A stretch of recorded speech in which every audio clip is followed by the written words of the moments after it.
మీరు కూడా skin care start చేశాక మీ స్కిన్లో పింపుల్స్ ఎక్కువయ్యాయా, లేదా మీ స్కిన్ ముందు కన్నా ఇంకా వర్స్గా అనిపిస్తుందా?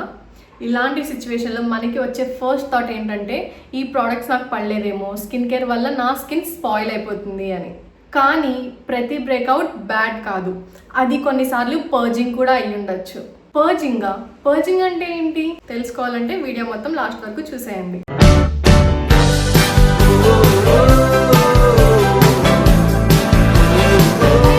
Welcome back to my channel by సనారు.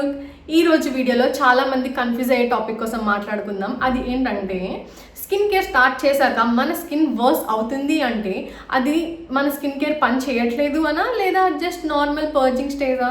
So first purging అంటే ఏంటో తెలుసుకుందాం. పర్జింగ్ని సింపుల్గా చెప్పాలి అంటే మన స్కిన్ అనేది మల్టిపుల్ లేయర్స్లో ఫామ్ అయి ఉంటుంది. ఆ లేయర్స్ కింద ఆల్రెడీ క్లాక్ పోర్స్లో oil, dead skin cells, sometimes dirt అనేది అక్యుములేట్ అయి ఉంటుంది. యూజువల్లీ కొన్ని రోజుల తర్వాత పింపుల్స్ లాగా సర్ఫేస్కి రావాలి. కానీ మనం salicylic acid, retinol or some kind of exfoliating products లాంటివి స్టార్ట్ చేస్తే స్కిన్ సెల్ టర్న్ ఓవర్ అనేది ఫాస్ట్గా అవుతుంది. అప్పుడు ఆల్రెడీ ఇన్సైడ్ ఉన్న క్లాక్ పోర్స్ ఫాస్ట్గా సర్ఫేస్కి వచ్చేసి సడన్గా పింపుల్స్ ఎక్కువయ్యాయి అనిపిస్తుంది. కానీ ప్రతి బ్రేక్అవుట్ పర్జింగ్ కాదు.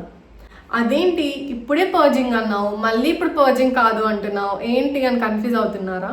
క్లియర్గా ఎక్స్ప్లెయిన్ చేస్తాను, కేర్ఫుల్గా వినండి. స్కిన్ కేర్ స్టార్ట్ చేశాక కొన్ని సైన్స్ అయితే ఉంటాయి. ఆ సైన్స్ అనేవి మీరు వాడే ప్రోడక్ట్స్ మీకు పడట్లేదు అని చెప్పి మీకు ఇండికేట్ చేస్తాయి. ఫర్ ఎగ్జాంపుల్, మీ స్కిన్లో రెడ్ ప్యాచెస్ రావడం, బర్నింగ్ సెన్సేషన్ రావడం, ఇచ్చింగ్ రావడం, అండ్ అన్యూజువల్ ఏరియాస్లో లైక్ మీకు రెగ్యులర్గా వచ్చే ప్లేసెస్లో కాకుండా కొత్త ఏరియాస్లో పింపుల్స్ రావడం అనేవి కొన్ని సైన్స్ అనమాట. ఫర్ ఎగ్జాంపుల్, మీకు ఫోర్ హెడ్ మీద ఎప్పుడు పింపుల్స్ రావు, కానీ మీరు ఒక పర్టికులర్ ప్రోడక్ట్ యూజ్ చేశాక మీకు ఆ ఏరియాలో బ్రేక్అవుట్స్ వస్తున్నాయి. దానికి అర్థం ఏంటంటే మీకు ఆ ప్రోడక్ట్ ఇరిటేషన్ ఇస్తుంది అని అర్థం. ఆర్ ఫర్ ఎగ్జాంపుల్, నోస్ మీద వస్తున్నాయి, చిన్ మీద వస్తున్నాయి, మీకు ఆ ఏరియాస్లో ఎప్పుడు రాదు కానీ వస్తున్నాయి అంటే ఏంటి, అది ఇరిటేషన్ అని అర్థం, పర్జింగ్ అని కాదు. సింపుల్గా చెప్పాలి అంటే ఆ పర్టికులర్ ప్రోడక్ట్ మీ స్కిన్ని తీసుకోవట్లేదు అని అర్థం, మీ స్కిన్కి పడట్లేదు అని అర్థం. ఒకవేళ మీరు మల్టిపుల్ న్యూ ప్రోడక్ట్స్ని ఒకేసారి వాడి మీరు ష్యూర్ కాదు ఒకవేళ ఏ ప్రోడక్ట్ వల్ల మీకు బ్రేక్అవుట్స్ వస్తున్నాయి అని చెప్పి, అలాంటప్పుడు ఏం చేస్తారంటే మీరు వాడే ప్రోడక్ట్స్ని కొంత టైం వరకు వాడడం ఆపేసి మీకు వచ్చే బ్రేక్అవుట్స్ తగ్గాక కొన్ని డేస్ తర్వాత మళ్ళీ ఆ ప్రోడక్ట్స్ని మీ స్కిన్ కేర్లో ఇంక్లూడ్ చేయడానికి ట్రై చేయండి. ఇఫ్ మీకు అగైన్ సేమ్ ఇష్యూ వస్తే then it is definitely irritation అనమాట. సో మీరు ఆ ప్రోడక్ట్ని వాడడం ఆపేయాలి. మళ్ళీ మీకు ఇంకో డౌట్ రావచ్చు, నాది ఆయిలీ స్కిన్ కాదు, నాకు రెగ్యులర్గా పింపుల్స్, యాక్నీ రావు, కానీ నాకు ఎందుకు యాక్నీ వస్తున్నాయి న్యూ స్కిన్ కేర్ యూజ్ చేశాక అని మీరు అనుకుంటే, యాక్నీ ఓన్లీ ఆయిలీ స్కిన్ వాళ్ళకే రాదు. Some times dry, normal, sensitive skin వాళ్ళకి కూడా రావచ్చు. అది ఎందుకంటే మనం రెగ్యులర్గా ఆర్ టూ ఫ్రీక్వెంట్గా యాక్టివ్స్ని యూజ్ చేస్తే మన స్కిన్ బ్యారియర్ అనేది డ్యామేజ్ అవుతుంది. డ్యామేజ్ అయ్యి మీ స్కిన్ అనేది దానికి రియాక్ట్ అయ్యి పింపుల్స్ రూపంలో బయటకు వస్తుంది అనమాట. ఎస్పెషల్లీ సెన్సిటివ్ స్కిన్ ఉన్న వాళ్ళకి ఈ ఇష్యూ ఇంకా బేగా రావచ్చు. యూజువల్లీ పర్జింగ్ అనేది స్పెసిఫిక్గా కొన్ని ఇంగ్రీడియంట్స్కి మాత్రమే అవుతుంది అనమాట. అవేంటంటే salicylic acid, retinoid, exfoliating acids and AHA, BHAs. దీనివల్లే మోస్ట్లీ పర్జింగ్ అనేది అవుతుంది. సో నెక్స్ట్ క్వశ్చన్, పర్జింగ్ అనేది ఎన్ని రోజుల వరకు ఉంటుంది?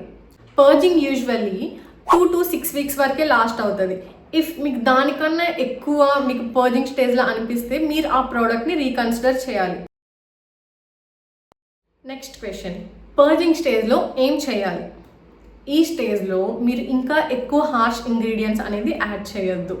మీరు చేయాల్సిన స్కిన్ కేర్ ఏంటంటే సింపుల్గా ఉంచండి, జెంటిల్ క్లెన్జర్ యూజ్ చేయండి, మాయిశ్చరైజర్ యూజ్ చేయండి, and main importantly morning time sunscreen use చేయండి. సింపుల్గా పెట్టండి మీ స్కిన్ కేర్ అనేది. ఎందుకంటే ఆల్రెడీ మీరు యాక్టివ్ ఇంగ్రీడియంట్ యూజ్ చేస్తున్నారు, అండ్ క్లెన్జర్స్లో యాక్టివ్ ఇంగ్రీడియంట్స్, మాయిశ్చరైజర్లో యాక్టివ్ ఇంగ్రీడియంట్స్ అండ్ సన్ స్క్రీన్లో యాక్టివ్ ఇంగ్రీడియంట్స్ ఉంటే ఇవన్నీ క్లాష్ అయ్యి మీకు ఇంకా ఇరిటేషన్ రావచ్చు. So choose your skin care wisely. Already యాక్టివ్స్లో ఇంకా ఎక్కువ యాక్టివ్ పవర్ ఇంగ్రీడియంట్స్ యాడ్ చేశారనుకుంటే మీ స్కిన్ అనేది రికవర్ అయ్యే ప్రాసెస్లో ఇంకా ఇరిటేట్ అయిపోతుంది. సో బీ కేర్ఫుల్ అనమాట. సో ఇప్పటికీ మీకు పర్జింగ్ అనే కాన్సెప్ట్ క్లియర్గా అర్థమైంది అనుకుంటున్నాను. అండ్ స్టిల్ మీకు ఏమైనా డౌట్స్ ఉంటే లేదా నెక్స్ట్ ఏ టాపిక్ మీద వీడియో కావాలో కమెంట్స్లో చెప్పండి. ఈ వీడియో మీకు యూస్ఫుల్ అనిపిస్తే డెఫినెట్గా మీ లవ్డ్ వన్స్తో షేర్ చేసుకోండి, సో దట్ వాళ్ళకి కూడా పర్జింగ్ అంటే ఏంటో నాలెడ్జ్ వస్తుంది. అండ్ ఇలాంటి రియల్ అండ్ ఇన్ఫర్మేటివ్ వీడియోస్ కావాలి అనుకుంటే like, share and subscribe to this channel. See you in the next video. Love you all.